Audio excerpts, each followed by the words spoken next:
Hello everyone. So we have this very interesting question of algebra here in which we are given an endless fraction. Yes, we are given an endless fraction here and we need to find the value of this quadratic equation. Correct? And what is given to us? It is given that x is greater than 1. We are also given 4 answer options. So let's see how we can solve this question. To start with this question, please look at this x. What is this x? This x is the same value.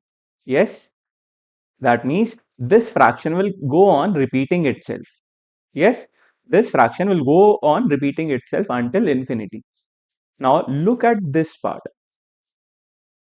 This part is also nothing but x. Yes, this is a continuous repeating endless fraction.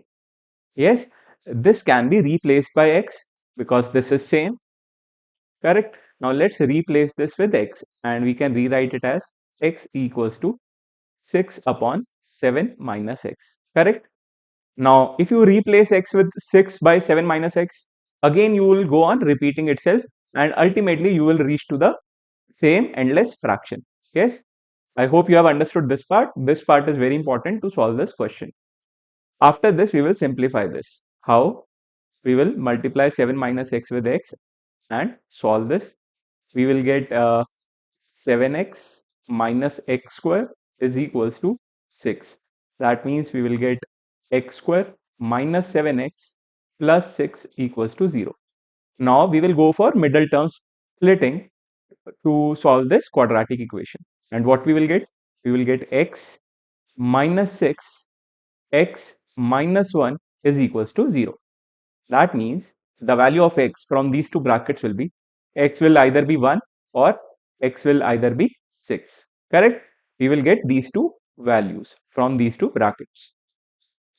Now, what is given in the question? It is given that x is greater than 1.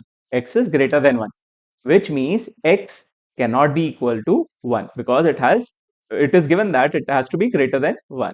So the only possible value here is x equals to 6. And now we need to find the value of x square minus 3x plus 2.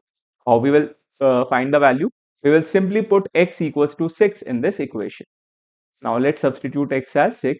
6 square minus 3 times 6 plus 2.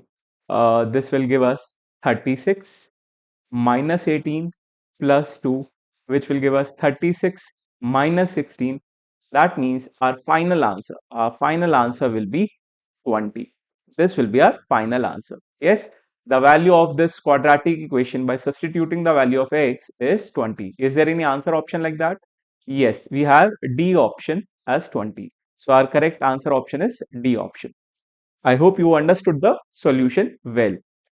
And if you have understood it well, please make sure you like the video, subscribe the channel and share it with your friends.